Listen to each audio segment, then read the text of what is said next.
as you rightly know now, as you rightly know that the programs are much more inclined towards towards AI, cybersecurity, and all those aspects. So you can look into that. Future prospects, of course, if the program is not able to fetch you a career, then it's no point taking all the effort and the finances to do a certain program. So always look at the future prospects. For example, if you're coming to the UK and you want to work in the UK after your studies, then you need to look at the job websites like Indeed, and there are, if you go on Google, there are several job portals where you can be able to look for positions in the program which you want to do.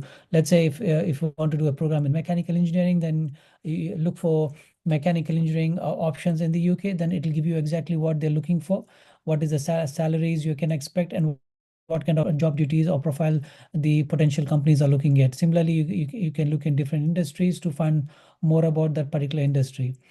Career path, of course, I mean, this is a major step you're taking to travel abroad and do your studies. So you have to look at certain aspects where you not want to do a program which does not put you in the right career path as well. So look for that particular programs and more detail. Course information, always make sure that you go through the course information for the particular program. Make sure that the modules are relevant. Don't just go for the title of the program because the title may be very fancy, but then again, when you look at the program modules, the program subjects, as we call in the UK, modules may be very outdated. So you need to look at the course information in very detail, so that you understand what they're going to teach, what you'll be learning in those 2, 3, or 4 years at the university level. And are those modules relevant to the current trends or current trends or company requirements? So that's something you need to look in more detail. Internships, some of the programs has internship option. The 2 years program, master's program, has internship option where you can possibly do an internship with a UK company. So try to go for those kind of programs, because that gives you an insight on the current market within the UK. And if you're doing an internship in a company, you never know, that particular company may be able to give you a job offer after your master. So always go for a program which has an internship or placement year. Choosing university, there are a lot of university choose from, more than 160 universities in the UK. Some of them are very elite. They are called Russell Group of universities. But of course, the elite university has high requirement, and also the fees is quite almost double the fees what you may be able to do in a regular average ranking university. So decide your university properly. When you discuss your case with us, we'll see what your priorities and your preferences are. So based on that, we'll put forward some choices of university, so you can decide that whether this university is low ranking, you don't want to pursue, or you're looking for a reasonably priced university. And also, if you're looking for a high ranking, you don't mind paying a lot of fees for a very good university ranking and degree, then we can shortlist the universities based on that aspect. As I mentioned, some location also carries a factor. Some students wants to do particularly in London location. In London, there are around 40 universities out of this 160. So there are a lot of choices of the universities you want to pursue. Some of these 40 ranking universities are high ranking, and some are average ranking as well. So you have a blend of both the university options if you want to go for. As I mentioned, some students may prefer to choose a university based on the fees. So that gives you the added advantage that if you're looking for a reasonable or low fee university, there are a lot of options to choose from. So we can be able to assist you with it. Please bear in mind that all UK universities are recognized by the UK Visa and Immigration, which is a requirement for you to obtain your student visa to the UK. So this is something you need to take in consideration when you're planning to choose a university. The admission process, once you get in touch with us, we'll based on your profile references, we then shortlist some universities. If you're happy to go with a particular option, then we submit an application. And once we submit an application and we follow up with the university, there are two things, in fact, three things happen. One is the application may be refused by the university and of course, it may be that the student may not satisfy the entry requirement. That's the general refusal. But if your application is considered, then the student may be able to receive either a conditional or an unconditional offer. Conditional, as I mentioned, it requires some conditions to be fulfilled, and unconditional, there are no set conditions attached to that offer. Once you receive that, then you need to pay the initial deposit, and you also need to go through a pre-CAS or a pre-admissions interview with the university, of course, which we will be able to help you out in the process. And once that is done, then you're required to submit your statement for for the visa process. And also, if you're from certain companies like South Asia, Africa, then you're required to go through a TB test, tuberculosis test, in your local approved clinic, which will be able to give you the list of clinics near to your city where you're residing. So that something you can look forward to. And once that is done, the university will issue you with a CAS letter, which is nothing but a visa letter. It contains all the information for you to understand, and will be sit down, one of our counselors will then sit down with yourself, and then we'll go through the visa application process online. It's an online form that needs to be filled in, and once the online form is filled in, then we pay the visa fees, and then we help you to get the visa time slot as well for you to go and submit the documents. So this admission process is in a nutshell. Let's go through a little bit more deep. As I said, once we apply, then there are two things happen. Once you receive a conditional offer, unconditional offer, as you can see here, there are certain conditions attached for this candidate. So it could be submission of a final year bachelor's certificate, or providing an English language, score, or anything which requires them to reassess and then issue with you an unconditional offer. So this is something you need to keep in mind. So this is not the end of the admission process, but if any of the documents are missing, then that will be highlighted in the conditional offer. So once we submit the conditional offer to the university will then reassess the offer to the offer of your admission, and then issue with the unconditional offer. Thereafter, you have to pay the deposit payment. Then if some universities may require a pre-admission interview, as I mentioned, we help you to train for that particular interview. We assist through it, and then once you clear that interview and pay the deposit and everything, the university will issue with you a visa letter. This is called CAS, Confirmation of Acceptance for Studies. So this is a very detailed document. It will tell you the sponsor license number of your university, which university it is. You'll be assigned with a unique CAS number, okay, just assigned to yourself. Okay, and apart from that, it will tell you the name of the program you're going to study, when it's going to start, when it's going to end, what is the fees for the program, how much fees you have paid, and what documents the university has given you admission. So it'll be kind of a very detailed document which is required by the visa officer to assess your condition, and then either to grant you or refuse your visa. But the UK visa success rate is quite high. With our agency, it's been 99%. We have assisted several applications from Africa, from Middle East, from South Asia, particularly India, Pakistan, Bangladesh, and Sri Lanka. We have a lot of students from these regions who wish to study in the UK on different programs. The general documents required are passport. It has to be valid for at least 1 year. Please make sure that if you're planning to go for this September 2025 intake, make sure your passport is at least valid for until September 2026. If it's going to expire, let's say in the 1 or 2 months time, try to renew it now itself. Okay, please make sure that you renew it now so that you do not lose on the time, and then you can submit it. Apart from that, your 10th and intermediate scores, and if anyone is from Africa, then they need to submit a WIC results as well. So if you have done your bachelor's degree, then of course bachelor's degree and transcript. We see some students maybe in the final semester of the bachelor's degree. That's absolutely fine. We can start your process now. You may have received your 7 semesters transcripts, submit those to us, and your 8th and final semester's transcript, that may probably May or June. When you receive it, we can submit to the university. But in the meantime, we can get you a conditional offer. So this will be very easy for us to apply now, because most of the universities are very, not so occupied for the September intake. So we can apply now and at least get a conditional offer for you to later on submit the documents. Any other qualification which you may have done, probably you may have done a short IT course or whatever, you can submit them as well. English language qualification, if you have done IELTS, TOEFL, PTE or Duolingo, you can submit those results to us.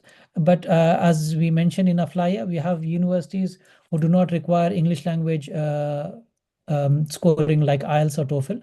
Based on your intermediate or the university where you have studied, you can be exempt for IELTS. Let's say if you have an Africa candidate who has done WAEC, West Africa Examination Council, and they have C6 in the English, then they're exempt from IELTS from most of the majority of the universities in the UK.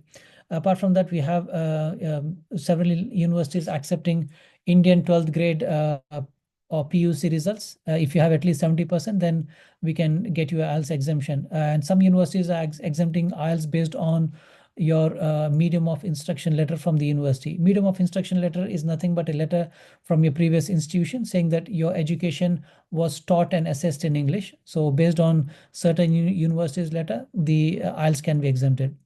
We also need your detailed CV. The CV has to be very detailed. Your name, address, telephone number, email, your qualification in month and year format, your work experience in month and year format, any other skills you may have achieved or planning to achieve, your hobbies. Okay, so these are the, if you have just completed your high school, then of course it may just be a one-page CV. That's absolutely fine, no issues. But if you have just mentioned, or if you have just completed your undergrad, that's also absolutely fine. But sometimes we have mature students who have a good work experience.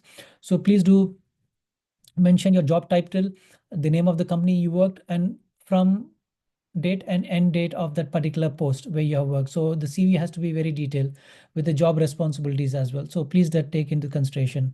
Other thing is a letter of recommendation from previous university, or work experience. If you're currently working, then your current job work experience is required, and one letter from your previous education establishment. But if you have just completed your studies, then two letter of recommendations from your previous university or establishment. Okay, and also a personal statement is required for you to tell to the university what you wish to do and why you wish to do. So we'll go through the personal statement format in a next slide.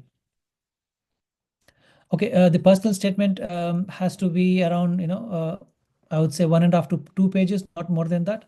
You have to introduce yourself, yourself, your family, the location where you come from, your previous qualification. Then you talk about why you want to study in the UK. There are a lot of points. You want to get international exposure, you want to study in the UK because its quality of education is very high. And the other aspect is, you'll be learning new culture, making new friends from worldwide. And one of the important aspect is, we see a lot of companies. Let's say in India, we have a company who is in a requirement for, let's say, an IT engineer. If you have a master's degree from UK university, they seem to shortlist IT graduates from UK universities more than the IT graduates from India itself. So the UK qualification is much more recognized in your home country than the home qualification itself. So that may be one of your points. Also, you need to focus on why particularly this university and why particularly this course. Coming back to why particularly this university, you can go to the university webpage. Every university has a about us section, and in that about us section, you can learn a lot of things about that university. The university started, let's say, in 1910. The university has so many facilities, has tie-up with so many businesses, has won several awards. They have 90% job retention rate. A lot of 95% of the students say they are satisfied with the program. So there are a lot of statistics to learn about that university facilities. So you can put all these points in why, answering why this university, why this particular course. Of course, you need to relate that to your previous course, if that is related, then you need to see each of the modules, and you have to mention that I'm going to study 1, 2, 3, 4 modules, and these modules will help me in my career on a certain level. Let's say, people management. If you're doing a international business management, there is a module called people management. So you can say that by studying people management module, this will help me to manage my team when I join a multinational company in India or somewhere else. So you have to relate that to your career aspirations, and also you have to talk more about the career prospects of what is after joining the program. The final question is, what's after completion? So you have to give a clear-cut idea that to the university in your personal statement why you wish to particularly do this program, and what benefits will you receive after completion of the program. You can say that after finishing the program, I have and I plan to come back to India. There are a lot of multinational companies in India, let's say Google, Microsoft, and several other countries looking for international graduates. So I'm certain that I can be able to receive um, a degree from a job offer from any of these multinational companies. So you have to give a specific reason. What are your plans after completion of your program?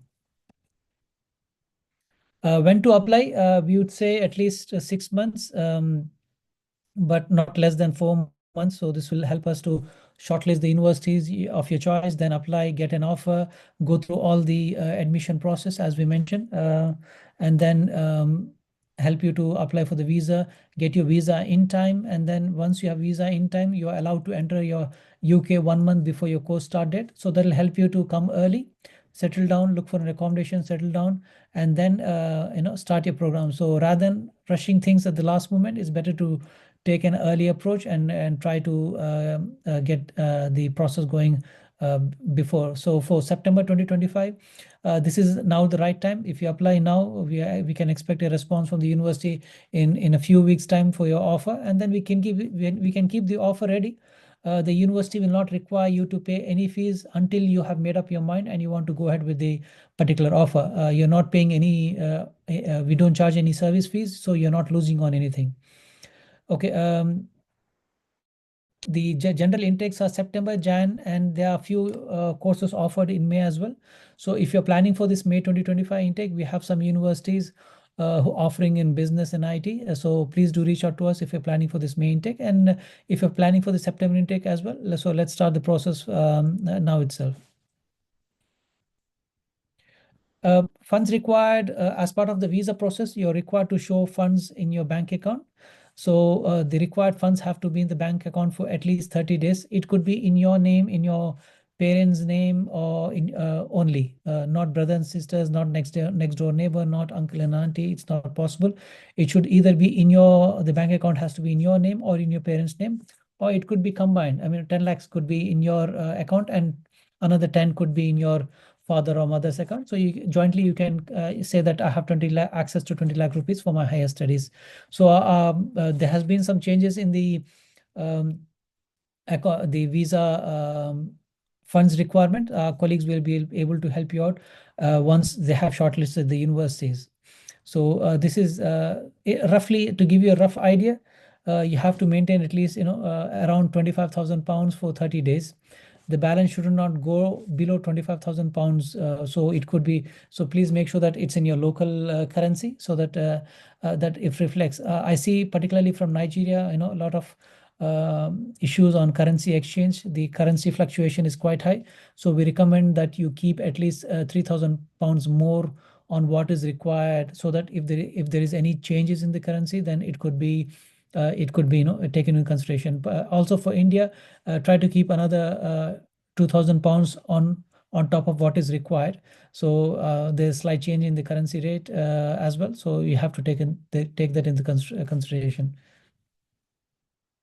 Visa process, as I mentioned, once we receive the cash, our colleagues will sit down with yourself and will go through the visa application form in very detail, helping you to fill up the form. And once the form is filled up, of course, this will help you to book the visa appointment as well, and help you to upload the documents onto the portal. There is no visa interview as such, like what we have in US. You have to go to the VFS processing center. You go there, you submit the documents, and usually it takes about 3 weeks response time for the student visa. So within 3 weeks, you can expect a response from the visa office with regards to your visa application. And as I mentioned, we have 99% visa success rate. So we are quite happy with assisting the candidates throughout the process. So once you receive the visa, you have to make sure that the visa information is correct. Then you have to make your travel arrangements for you to travel to the UK, and help you. We can support you in guiding you through the accommodation as well. Okay, once you complete your studies, the UK government currently is giving you 2 years work visa. It's called the graduate visa, where in this particular visa, after your studies, you're allowed to work on any job, whether it be a normal or a professional job, and you can search for your professional job as well in this 2 years time. There is no restriction on that, and you can start working. While you're working for that company, if you receive a professional job while you're working for that company, you can ask that company to sponsor you on their work visa, which is the original work visa. And if you are on the work visa for 5 years, you are eligible to apply for permanent residency in the UK. So this is something you need to keep that in mind. A lot of opportunities in the UK. So you can come to the UK, study, be here for 2 years, and if you plan to work professionally here as well, there are a lot of options. And then if you do wish to go back to your home country, that's always open for you, and go explore your career opportunities in your home country elsewhere. Okay, frequently asked questions. Can I work while studying in the UK? I would say yes. While studying, you're allowed to work 20 hours a week in a part-time or professional, whatever. But the restriction is you cannot work more than 20 hours a week while you're studying. But during your vacation, you can work full-time. There is no restriction on the number of hours. When I say vacation, you may have a semester break, New Year vacation, Easter holidays, or whatever. During that time, you can work. Some of the universities do give you a letter saying that these are the vacation period, and you can show that to your employer or the company you're working for, and they can allow you to more than 20 hours a week. Can I bring dependents along with me while I'm studying? This is a very important question. Most of the aspirants ask. Yes. Recently, there has been a change in the UK visa rule. Anyone who's coming on a bachelor's and master's degree, they are not allowed to bring their dependents. But anyone who's coming to study a master's in research program or a PhD, they're allowed to bring in their dependents. When I say dependents, your spouse and your children only, not your parents. Okay, so this is something you need to take into consideration. If you plan to bring in your dependents, of course, you have to show maintenance for those dependents as well. We'll tell you how much it is once you start the process. So you have to maintain in your account for 30 days. So as part of the visa process, so you have to take that into consideration. So this is a short presentation of the UK study visa. How can we assist you? As I said, we have over 15 years of experience. We have assisted several 100,000 students throughout the process, from UK to Germany to US, Canada, France, Hungary, Georgia, Ireland, South Korea. There are a lot of countries we work with. So if you wish to explore study abroad opportunities in these countries, we are more than happy to help you from day one, from shortlisting your university, getting your admission, helping you with the visa process, and pre and post arrival assistance as well. So this is a short presentation for you to go through. I believe we have some questions in the chat box. So let me quickly go through each of the questions, and then we can take it from there. My colleague Naja will share. Naja, if you can share your screen, please, and then if you can provide the contact details, please, so that the participants can make a note. Let me go through the chat questions in the meantime, and then we can go through specific questions if there's anything related. Okay, is NECO accepted? Yes, NECO is accepted by some of the universities. Some universities do not accept NECO for some reason, but there are some universities, I would say a good number of universities accepting NECO as well. For those who do not know NECO, NECO is equivalent to WAEC from Africa region. So that is also acceptable. Yeah, some universities they want NECO at least B6 rather than C6. They want B6. So please look into it. What are the most popular programs or courses in the UK? We see a lot of candidates applying for engineering programs. Let's say someone has done mechanical, they apply for masters in mechanical. Someone from electrical background, they come here for microelectronics or other electronic related program.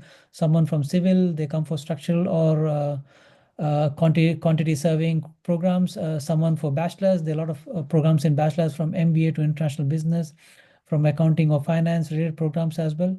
So there's a lot of options to choose from. So there's whole variety of options for different candidates as well. So if you wish to explore.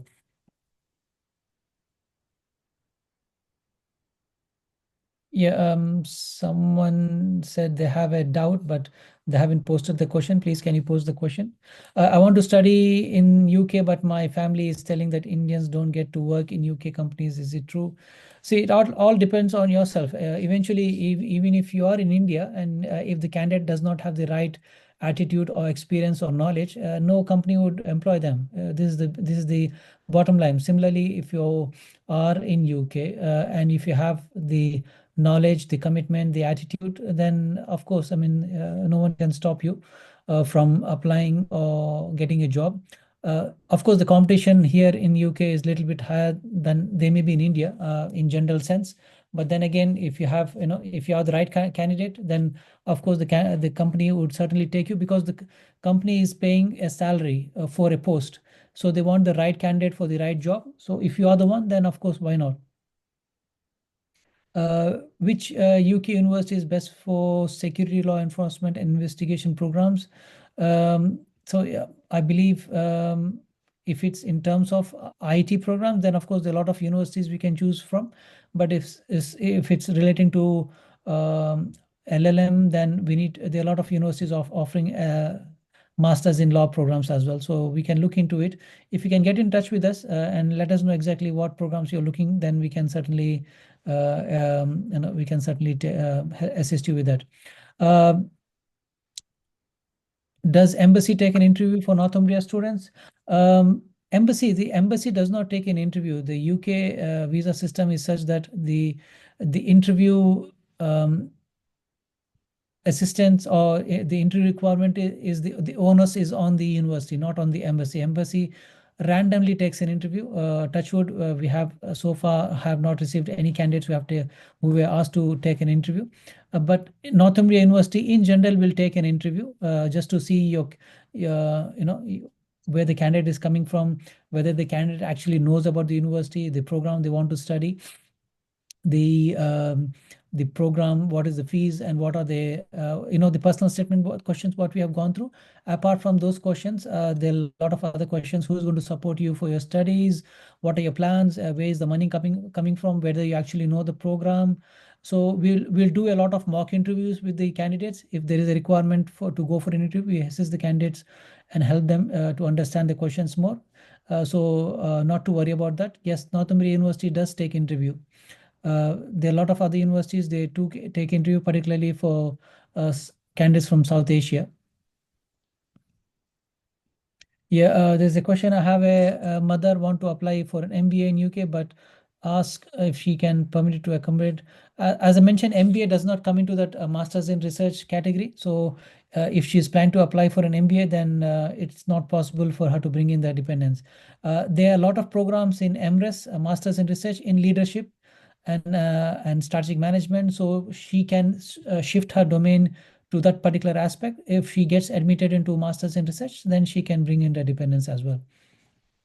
Yeah, what courses are best for someone who has done PCB in 12th grade? I believe PCB stands for physics, chemistry, and biology. You may wish to go for some science-related programs like biomedical sciences, psychology. Um, then in those terms, so those are the popular programs nowadays. Biomedical sciences is a very popular program. There may be a lot of job opportunities in the UK itself, so you can explore those.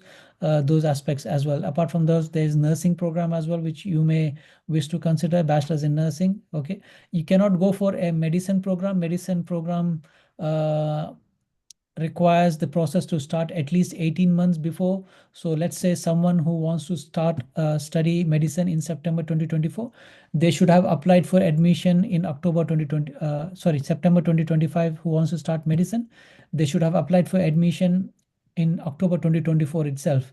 And before that, there is a UCAT or GMAT examination which the candidate has to take, similar to what we do in NEET in India and other locations. So there is an entrance exam.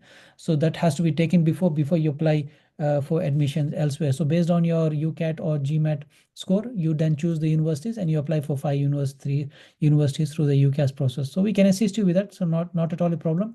But getting admission in a medicine program is very challenging. Even though the fees are around 40 to 50,000 pounds a year, it's very competitive. A lot of students apply from different part of the world. Um, you can see the contact number. This is our official WhatsApp contact number. Please, you can save or screenshot this. Along with that, my colleague will share a short message in the WhatsApp in the chat. Please feel free to register through our webinar link. There's a special link asking you to let us know what you're planning to study and where you're planning to study. So that help us to connect with you from Monday onwards, and one of our colleagues will call you from Monday to assist you further. But if you wish to connect with us, then this is our WhatsApp number. And also, please take some time out to write a short Google review. This will help us to to focus more on such webinars, bringing you more webinars like this from different study options from different countries. If anyone wants to unmute themselves, and if you want to ask the question, please feel free to do so now, so that we can focus on these questions.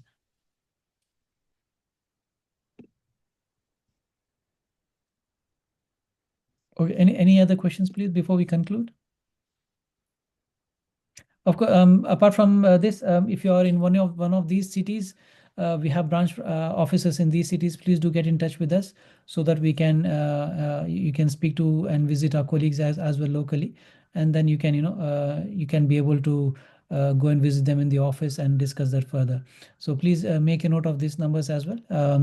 Anyway, when you contact us for the processing, we do certainly ask which city you belong from or which location. If the nearest if there is a nearest branch office, then we put you in touch with our nearest colleagues to assist you further in this journey.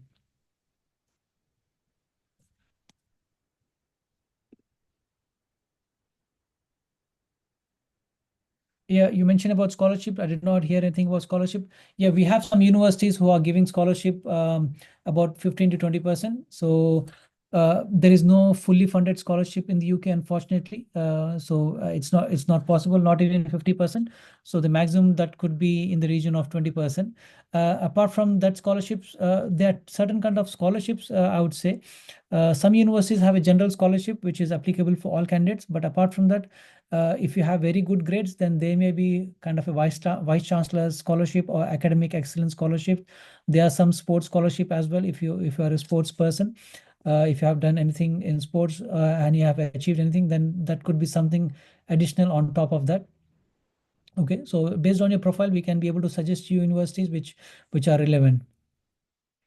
Okay, how easy and fast it is to employed by UK government after graduation. So see, the employment is not by the UK government.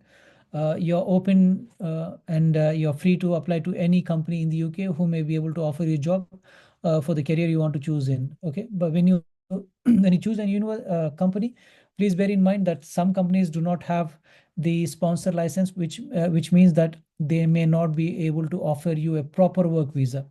The 2 years is there. You can work for that company for 2 years. Okay, end of the 2 years, that company may not be able to sponsor you with a job work visa, so you may have to leave the country leave the UK. But some companies have job sponsor visa. So end of the 2 years, those companies may be able to help you to get a proper work visa on under their company. So that'll be much more easier.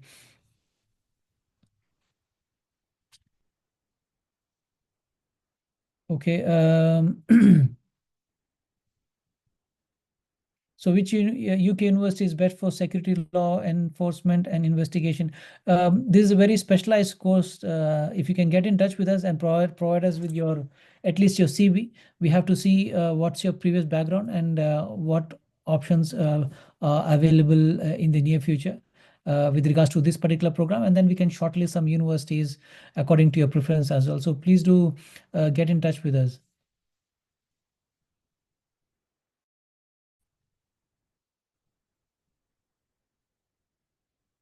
Good. Anything else?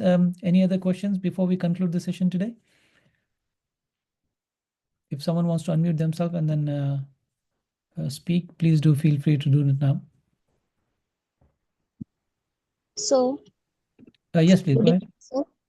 Good evening. So, how can we know this company will provide work permit something after the university once will complete our course? That's something you need to discuss when you're being invited for an interview. Of course, the interview process is not just for the company to ask you questions. You can as well ask some questions to the company. So when they invite you for an interview, please do ask whether the company has the sponsor's license. It's called the Tier 2 sponsor, TIER 2 sponsor license. So if the company has, then they may be able to sponsor you on a proper work visa. So this is something you need to check with the company.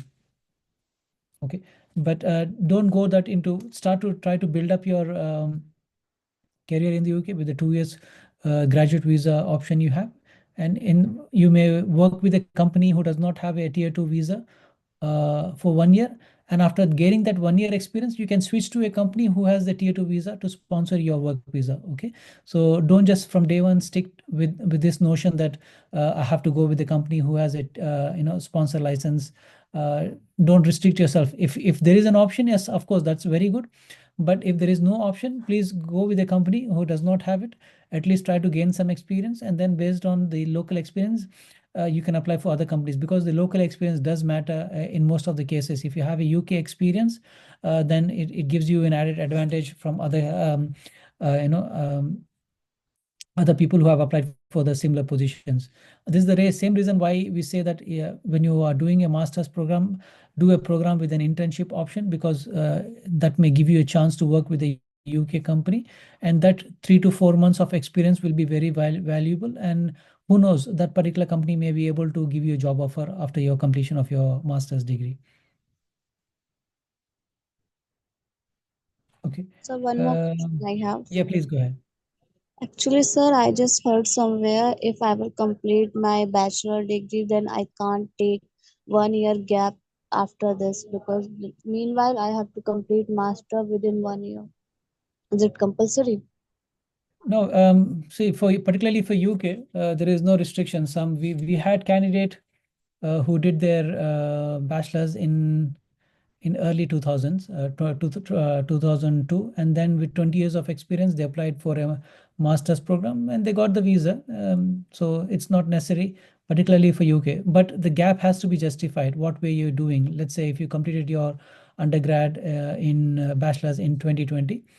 So what you have been doing since 4 years, whether you have been working for a company, if you have been working on what was the job role, what were your job responsibilities, and if you have moved company from one to another, then you have to mention this detail in your CV. So this is the reason why the universities require your CV to understand when did you complete your previous qualification, and since then what you have been doing. So there should not be any gap of more than 2 or 3 months.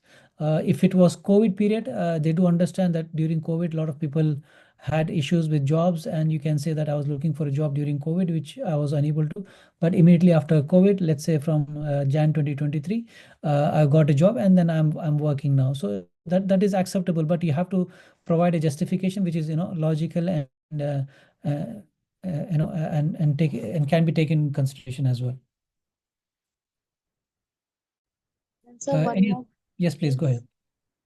actually, sir, I am working at IGI T3 airport. I saw most of the students are carrying fraud documents, like they just gave me university documents that are fraud.